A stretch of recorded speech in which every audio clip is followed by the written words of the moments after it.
Alors, le 12 janvier dernier, vous vous en êtes expliqué sur France 3 et vous avez notamment dit que vous étiez anti-système. Est-ce qu'une ancienne secrétaire d'État peut être anti-système? On aimerait comprendre. Écoutez, j'étais comme ça avant, c'est-à-dire assez perplexe sur les hommes et les femmes politiques français. Puis à un moment donné, je me suis dit, plutôt que d'être critique, je vais y aller. Je vais sortir de mon canapé, je vais y aller. Je vais entrer dans l'arène politique, défendre mes idées, défendre mes convictions. Et puis depuis le premier jour, c'est vrai qu'on s'attache à me regarder comme quelqu'un de différent, dont on questionne matin, midi et soir la légitimité, voire même l'existence, puisque je suis priée de raconter toute ma vie. En ce moment, on fouille dans ma vie, on fouille dans mes impôts, on interroge mes voisins, parce qu'on veut absolument me disqualifier comme acteur politique. Je ne ressemble pas au système politique traditionnel.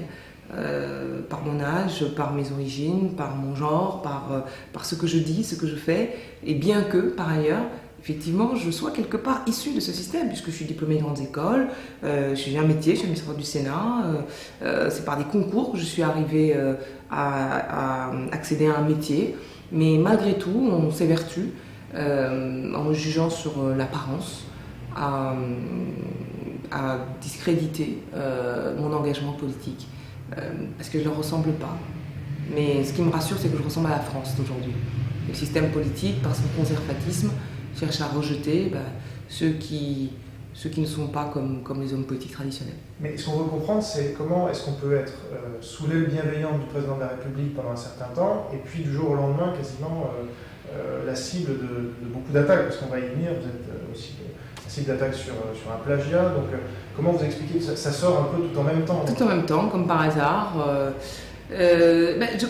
Au départ, je crois que, parce que j'ai été nommée ministre, beaucoup de gens s'attendaient à ce que je m'en contente. Et sois ministre et tais-toi. Voilà.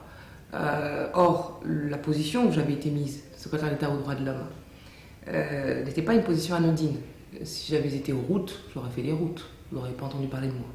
Simplement, les droits de l'homme, c'est une question morale. Vous défendez la liberté d'expression, vous défendez les opprimés, les avocats, les journalistes, vous vous en prenez à des criminels de guerre, vous en prenez au colonel Kadhafi, à la Chine, et à un moment, ça heurte des intérêts. Et on vous le reproche, des intérêts à la fois de l'État, mais aussi individuels. Et à ce moment-là, vous gênez, vous dérangez, on vous le fait comprendre, vous êtes convoqué, vous êtes critiqué en permanence, alors que vous ne faites que votre travail. Je vous dis, si j'avais été aux routes, j'aurais fait des routes. Simplement, les droits de l'homme, c'est le patrimoine national de la France. Et si j'avais pensé à ma carrière, je ne l'aurais peut-être pas ouverte. Mais je pensais qu'il était de mon devoir de ne pas brader ce qui relève de l'identité nationale, si je puis dire. Ça n'a pas été compris comme ça par tout le monde. Donc, peu à peu, j'étais priée ou de me taire ou d'être écartée. Voilà. Du coup, j'ai repris ma liberté. Y compris quand j'étais ambassadeur, d'ailleurs. J'ai dû démissionner aussi de mon poste d'ambassadeur pour pouvoir continuer à vous parler. Vous faites penser un peu à Chevènement, non? Il démissionnait beaucoup aussi sur des questions de principe. Oui, j'ai démissionné sur le poste d'ambassadeur parce que quand j'étais ministre, on m'a reproché de ne pas avoir démissionné après avoir critiqué l'arrivée de Kadhafi ou même avoir contesté l'organisation des Jeux Olympiques par la Chine ou d'autres, ou quand j'avais pas avoir reçu tel ou tel chef d'État, on m'a dit il faut démissionner. Mais il n'y avait pas de raison que je démissionne, je ne faisais que mon travail. On m'avait dit de m'occuper des droits de l'homme, mais je faisais des droits de l'homme. Démissionner, c'était admettre que c'était moi qui étais en tort, que j'avais fauté quelque part. Non, je préférais être démissionné plutôt que l'inverse.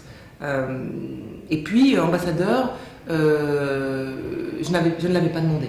Je ne l'avais pas demandé, j'ai accepté parce que j'adore l'UNESCO, parce que je pensais pouvoir continuer à faire de la politique, parce qu'on l'avait promis. On me l'avait dit clairement, puisque Roger Carucci était ambassadeur au CDE, il était nommé secrétaire départemental de l'UMP dans les Hauts-de-Seine. Donc, je n'ai pas bénéficié d'une égalité de traitement là-dessus, j'en ai tiré les conséquences, et pour pouvoir parler, pour pouvoir faire de la politique, j'ai démissionné. Voilà.